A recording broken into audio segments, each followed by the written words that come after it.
Break के बाद एक बार फिर से स्वागत है आप सभी का। सीधे लिए चलते हैं आपको कोची, जहां पर आईएनएस विक्रांत नौसेना के बेड़े में शामिल हो गए। प्रधानमंत्री संबोधित करें, क्या कुछ कह रहे सुनिए। उसने विश्व को मल्टीपोलर बना दिया है, इसलिए आने वाले समय में भविष्य की गतिविधियां और सक्रियता का केंद्र कहां होगा, ये भविष्य दृष्टि बहुत जरूरी हो जाती है। उदाहरण के तौर पर पिछले समय में इंडो पैसिफिक रीजन और इंडियन ओशन में सुरक्षा चिंताओं को लंबे समय तक नजरअंदाज किया जाता रहा, लेकिन आज ये क्षेत्र हमारे लिए देश की बड़ी रक्षा प्राथमिकता है। इसलिए हम नौसेना के लिए बजट बढ़ाने से लेकर उसकी क्षमता बढ़ाने तक हर दिशा में काम कर रहे हैं। आज चाहे ऑफशोर पेट्रोल वेसल्स हो, सबमरीन्स हो या एयरक्राफ्ट कैरियर्स हो, आज भारत की नौसेना की ताकत अभूतपूर्व गति से बढ़ रही है। इससे आने वाले समय में हमारी नेवी और मजबूत होगी।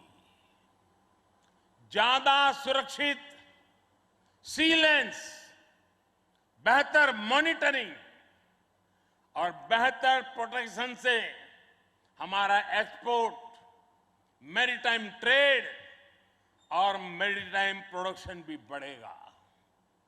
इससे केवल भारत ही नहीं बल्कि दुनिया के दूसरे देशों और विशेषकर हमारे पड़ोसी मित्र राष्ट्रों के लिए व्यापार और समृद्धि के नए रास्ते खुलेंगे। साथियों, हमारे यहां शास्त्रों में कहा जाता है और बहुत महत्वपूर्ण बात कही जाती है, और जिस बात को हमारे लोगों ने संस्कार के रूप में जिया है, हमारे यहां शास्त्रों में कहा गया है, विद्या विवादाय धनम मदाय शक्ति ही परेशान पर पीड़नाय खलस्य साधो विपरीतम एतत् ज्ञानाय दानाय च रक्षणाय। अर्थात दुष्ट की विद्या विवाद करने के लिए, धन घमंड करने के लिए और शक्ति दुष्करों को प्रताड़ित करने के लिए होती है। लेकिन सज्जन के लिए ये ज्ञान, दान और कमजोर की रक्षा का जरिया होता है। यही भारत का संस्कार है।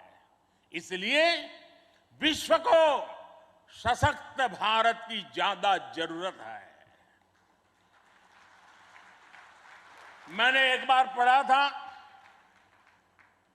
कि एक बार जब डॉक्टर एपीजे अब्दुल कलाम से किसी ने पूछा कि आपका व्यक्तित्व तो बड़ा शांति प्रिय है, आप तो बड़े शांत व्यक्ति लगते हैं, तो आपको हथियारों की क्या जरूरत लगती है? कलाम साहब ने कहा था, शक्ति और शांति एक दूसरे के लिए जरूरी है। और इसलिए आज भारत बल और बदलाव दोनों को एक साथ लेकर चल रहा है।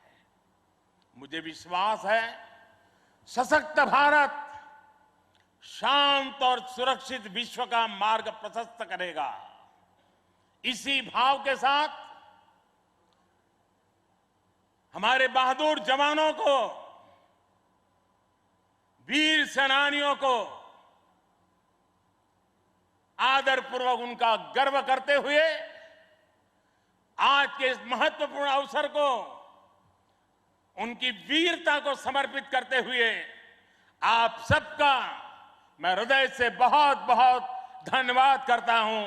जय हिंद।